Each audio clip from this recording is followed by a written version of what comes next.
Today we're going to talk about probability. So the probability of an event denoted P of E. So right here we say this P of E, which just means probability of event, is the likelihood of that event occurring. So the probability of an event equals, and as you can see right here, it is a fraction, which is why we talked about fractions, decimals, and percents at the beginning of this unit.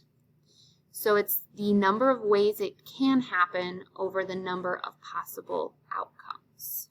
So with flipping a coin, we have the number of ways it can happen versus the number of possible outcomes could be the probability of the event. So let's say we wanted the probability of flipping heads.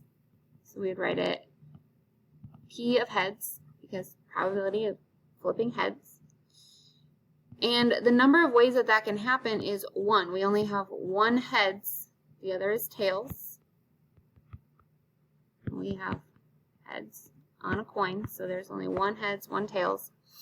And the number of possible outcomes is 2, because we have option 1, option 2. So the probability of flipping heads is 1/2. Also, the probability of flipping tails is 1/2. So that is how we calculate probability. So on the next slide, you are going to see a screen that looks just like this, and you're going to answer these questions, but I'm going to help you get started on each one. So drag and drop the probability of each event happening to the white boxes below. Over here, you see your options in this green column, so we can move these around and into the boxes. So if this answer is 1/6, we put 1/6 there. If you make a mistake, there's always the undo button, and you can just click that and it goes right back to its spot. So for box A, we have Josephina uses the spinner below to determine the probability of spinning each color. So the first thing we want to do is get that denominator, because the denominator is your total number of outcomes. So the number of outcomes would be the spots on the spinner. So we have 1, 2, 3, 4, 5, 6, 7. Sorry, the ink is hard to see.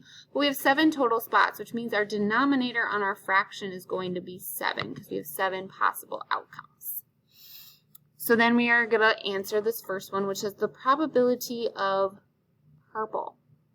So the probability of spinning purple would just be however many purple spots there are over 7. And there's only one purple spot, so we would find 1/7, and we would drag it into the box.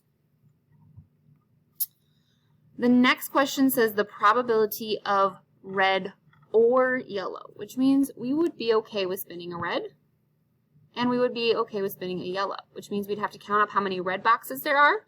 There's one red, and then there's one yellow. So we'd have a total of 2 options that are good, so we would make it 2/7. So we'd find 2/7 and drag that answer into our box. I'm going to leave the next 2 for you to do on your own. Then if you go over to side B, we have the standard number cube is rolled. Use the number cube to determine the probability of each of the events. So if you know a standard number cube, you have 6 total options. You have 6 things that you can roll.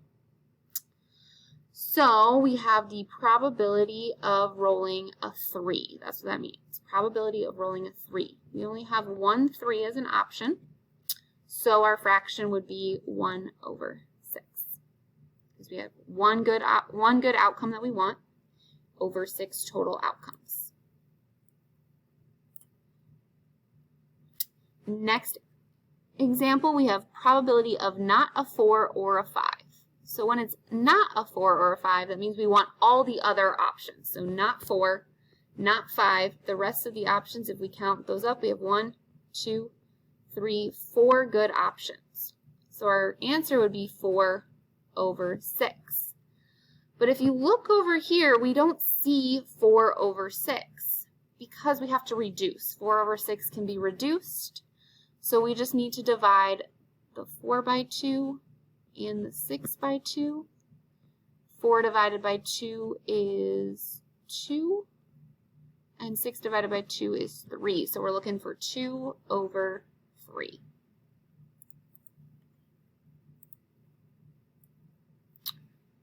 And again, I'm going to leave the last 2 problems for you to do on your own. So go ahead and complete those on the next slide.